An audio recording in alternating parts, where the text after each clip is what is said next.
Luna is a tiny sea otter who loves the moon.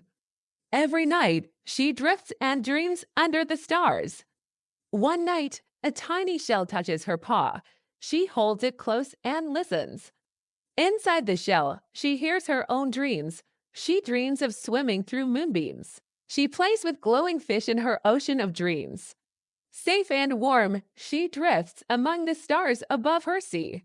The shell hums a lullaby just for Luna. Waves rock her gently in the moon's silver arms. Her dreams whisper back from the shell's heart.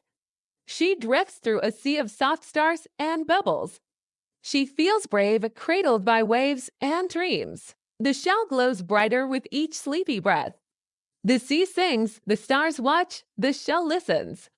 Tonight, Luna sleeps, her dreams safe in the shell's song. The waves hum secrets only Luna can hear. She dreams of drifting where moonlight meets the sea.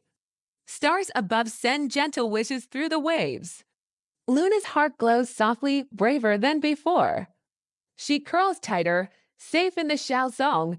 The ocean hushes her into deeper dreams. She drifts where dreams and sea are one soft place. Tonight, Luna sleeps, her heart a calm ocean of dreams.